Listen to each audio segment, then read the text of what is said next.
Hello, dear friends. Welcome. This is the Brattlecast. I'm Jordan Rich. Joining me, of course, is the proprietor of the wonderful Brattle bookshop in Boston, Ken Gloss. We're recording this in the heat of the summer. I can't think of a better topic than the one you've selected today, Ken. Usually, I like cookbooks, but, I get diet books. Quite honestly, I don't use them that much.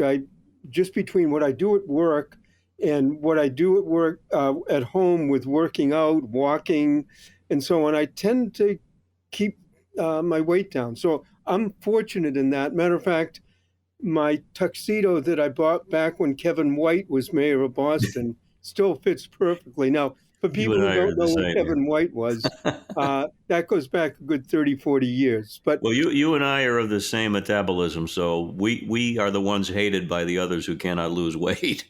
but one of the things that my wife always tries to make sure, Joyce goes down, we live right near a Star Market, and she makes sure that we have plenty of ice cream in the freezer.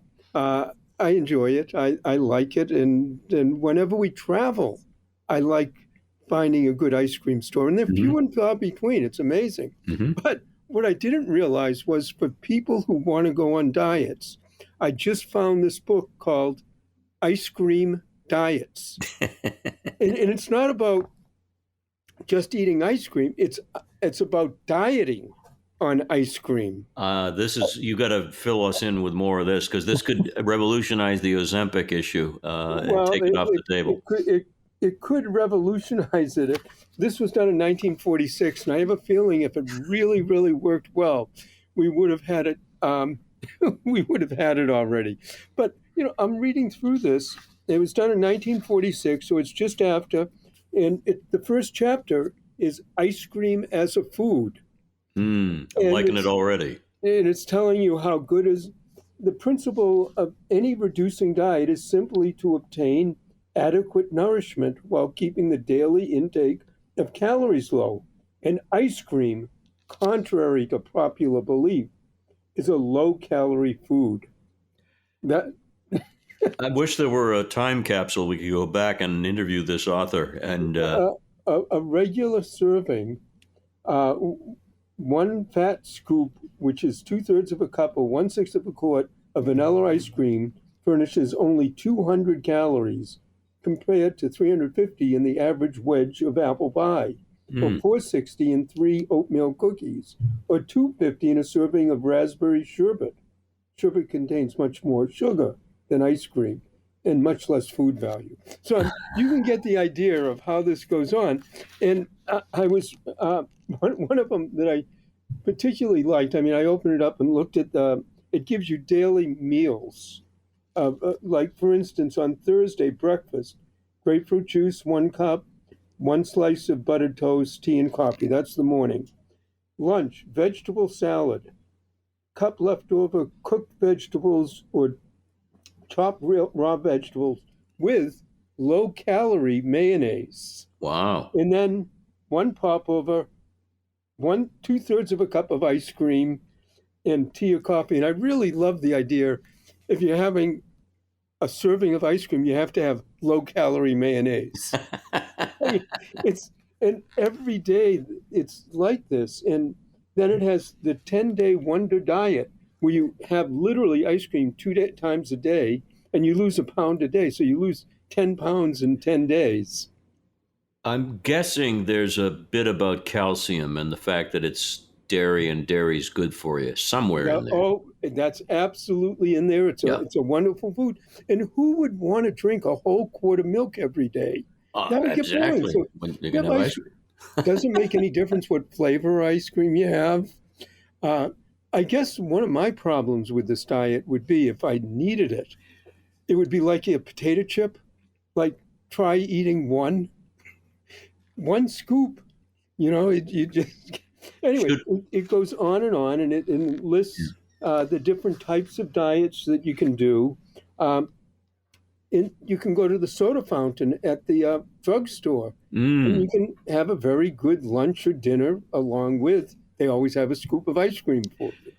Now, Uh, before we go you any can, further, Kent, you must know this because you're Mr. Boston, right? But according to statistics, Boston is the number, or New England is the number one per capita ice cream consuming area in the world, at least in the country. Yeah, well, I helped contribute to that very much. Now, one of the things that came up recently with this, and this has nothing to do with one or the other than I got a call from a man who's unfortunately his parents had passed away. But when he started telling me who his father was, I said, "Oh, we knew your father. We had been out and seen the books in Brookline before." And my wife immediately said to me when I told her the background of this, that she wanted to get one of these metal dishes that they had. The father owned Bailey's. I was just writing down Bailey's on my notes. Yeah, their family owned Bailey's ice cream. Oh my! And Bailey's ice cream, for those of you who don't know, was a Boston sort of tradition. You'd go into town. It actually was on West Street, the same street we're on. Then it moved to Temple Place, and you'd get a plate, and it would have this nice metal ice cream bowl. They'd put ice cream in it, and then hot marshmallow and hot fudge, and it would drip over the sides. Mm-hmm. I wonder if the hot fudge and marshmallow fits into the diet. I'll have to email this lady and check. Well, and you're making me very hungry and bringing back memories, because I, of course, remember Bailey's on Boylston Street, actually, when they moved again. And the other thing about Bailey's, which is sort of off topic, but it's connected, is they had amazing sandwiches, cucumber and cream cheese and olive and pimento and all kinds of very Boston sandwich. Very Boston sandwiches, Theme. very much an ice cream place that, although everybody went to, it was very much for the Beacon Hill, the Back Bay, The Brahmins. society crowds. Yeah. But it was sort of fun to have the two happening at once. Now, my wife, like I said, ask him if they have any of those dishes left. I'd love to have one. And that's still to be seen, although I have a feeling that the books might not work out. So we'll see about that. But, when I read this, when I started looking at this book, and I'm going, seriously, ice cream diet? I'm thinking to myself, what ice cream company or manufacturer hired this lady who I guess wrote diet books and was fairly well known for her? Her name was Marion White, and it was on a major publisher. And I'd say, what company wanted to put this out so to increase the ice cream? And I couldn't quite put it out. Probably, one of the big dairy companies said, well, if we convince people that ice cream is really good for you and ice cream is not fattening, which I care more about how good it tastes. Exactly. And quite honestly, the best ice cream is the ones with the most fat in it. Of course. But we won't get into that. I'm saying there has to have been a corporate sponsor who was putting this out. Now, one of the reasons that I do that is I sort of, when a book comes out like this, I always wonder why they published it, and it just, I will tell you one thing I love about it is when you look at it, you see it, it makes you smile, and you go, oh, I wish it was true. But I know a person at one time, and this must be about 60, 70 years ago, wanted to increase, well, a lot of people nowadays hear the expression, and it's still very good, most important meal of the day is breakfast. And I wondered a little bit like, well, I wonder how much ice cream you can eat at breakfast. I do occasionally, too, I assure you, if there's a little left in the bottom of the container. But I was wondering, how did that come about? Well, why is the most important meal of the day? But it's sort of an accepted. Well, Right. What that turns out, that came from it might even have been in the 30s, the pork producers of this country wanted to increase the sale of pork. Bacon, Pork sausages, ham, all that. And right. so rather than say you should eat more pork, bacon, ham, and so on, they wanted to figure out where do people eat the most pork, bacon, and ham, and they found out breakfast. Sure. So what do? Is you go around the country, you hire doctors, you hire dietitians, you hire food companies, you hire scientists, and all come to the conclusion and write papers and give lectures on the most important meal of the day is breakfast. Never, ever, ever mentioning pork, but just going on and on for probably 6 months to a year that breakfast is the most important meal of the day. And guess what?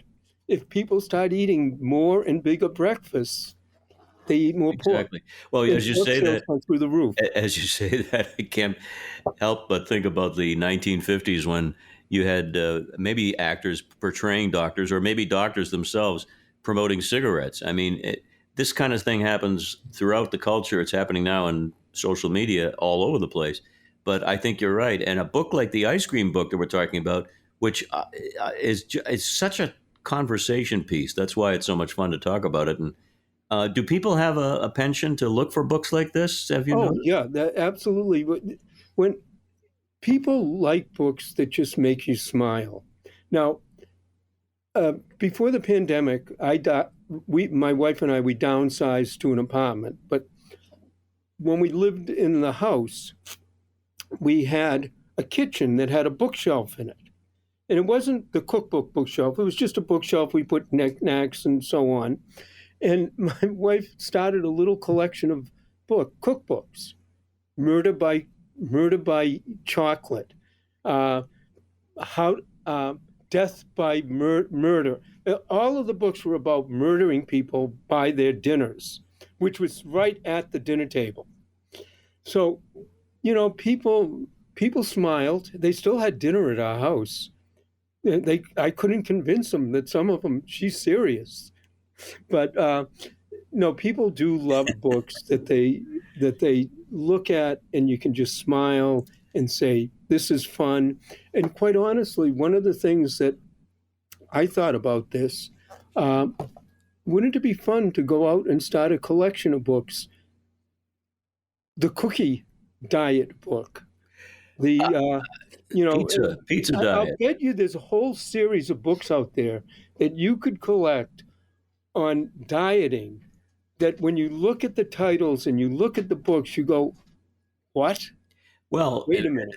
think about it. Atkins diet, all meat, the grapefruit diet, the fad diets are all over the place forever. And I bet you could start a whole collection of things that relate to that. Yeah. But I particularly like the idea of the wedding cake diet book, the pecan pie diet book, something that is just so obviously Yeah. not going to be it. But in any case, the ice cream diet book and diet, one of the things I thought would be fun the other day, we every once in a while post books on Instagram, just things that we think are interesting, maybe old postcards of whatever area we're in, or something that we think people who follow us on the Instagram account would fun. I said, we got to post this one. I don't think the post had been up there 30 seconds before we got a call from one of our colleagues just outside of Chicago. And he said, do you still have that book? Is it for sale? And we said, well, yeah, we still have it. The issue, they said, for it, I think we had priced it $50 or something. It's in good shape. They said the issue is that Ken might want to keep it. And I said, we also said that I wanted to do a podcast on it. And he said, oh, well, look, if you ever want to sell it, I'm interested, because my wife and I, we travel all over the United States. And one of the things we do in every single city we go to, we try to find the best ice cream place in the city. And of course, you have to try a couple to figure out what's the best. Mm-hmm. And I said, boy, that would make a good travel guide. The best ice cream places. There's one really good one in Chattanooga. if you walk across the bridge over the Tennessee River in Chattanooga and take a left, now it might not still be there, but it's one of the best I've ever been to. One fun fact before we wrap, and that is if you were to go to that fella in Chicago, he might know this, and say, I want an ice cream cone with Jimmy's on top. Jimmy's is an original Boston thing, although there's some speculation whether or not it's Brigham's or another candy company, but they're a guy named Jimmy Bartholomew, who knows. But everywhere on the planet, it's sprinkles. But here, Jimmy's. And the real question is, do you want rainbow ones or do you want the chocolate ones? Yes, I always go over. This gets very technical, know. It's very serious stuff. Let me just say, though, after we got that call, I was talking with the store manager and I said, look, after I do the podcast, we're going to just send this out to him, compliments of us, and he and his wife can just smile. You will have made someone very happy and maybe a little fatter, but that's okay. Ken, thank you as always. The Brattlecast is delicious today. And let's go both and get a scoop of ice cream and have. Well, actually, I want 2 scoops. 2 scoops for you, 1 scoop for me, but extra Jimmy's. Thank you so much.